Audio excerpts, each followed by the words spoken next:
Hello అండి.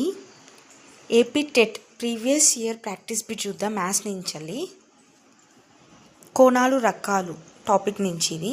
కింది వాటిని జతపరచుము. 105 degrees, 45 degrees, 180 degrees, 215 degrees. కాలం 2 అల్పకోణం, పరావర్తన కోణం, అధిక కోణం, సరళ కోణం. చూడండి, 0 డిగ్రీని శూన్య కోణం అని అంటాం. 90 degreesని లంబకోణం, 180 degreesని సరళ కోణం అని, 360 degreesని సంపూర్ణ కోణం అని అంటాం. 0 డిగ్రీ నుంచి 90 degrees మధ్య ఉన్న కోణాలని అల్పకోణం అని,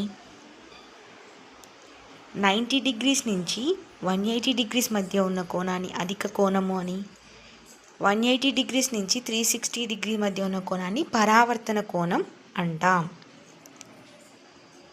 చూడండి, 0 డిగ్రీ నుంచి 90 degree మధ్య ఉంటే దాన్ని అల్పకోణం అంటాము. 90 degrees నుంచి 180 degrees మధ్యలో ఉన్న కోణాన్ని అధిక కోణం అంటారు. 180 నుంచి 360 మధ్యలో ఉన్న కోణాన్ని పరావర్తన కోణం అని అంటారు. ఫస్ట్ 105 degrees 90 degrees మరియు 180 degrees మధ్యలో ఉంటుంది. దాన్ని ఏమంటాం? అధిక కోణం అంటాం. 105 degrees అధిక కోణం, 3 ఆప్షన్ కరెక్ట్.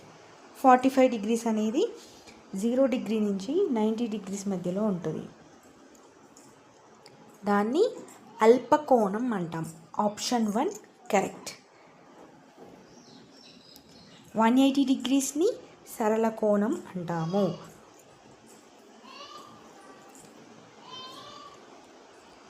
ఫోర్త్ ఆప్షన్ 215 degreesని 180 నుంచి 360 మధ్యలో ఉంటుంది. దాన్ని ఏమంటాం? పరావర్తన కోణం అంటారు. Option 2 correct. మరిన్ని వీడియోస్ కోసం నా ఛానల్ని సబ్స్క్రైబ్ చేసుకోండి. మీ ఫ్రెండ్స్ అందరికీ షేర్ చేయండి, లైక్ చేయండి.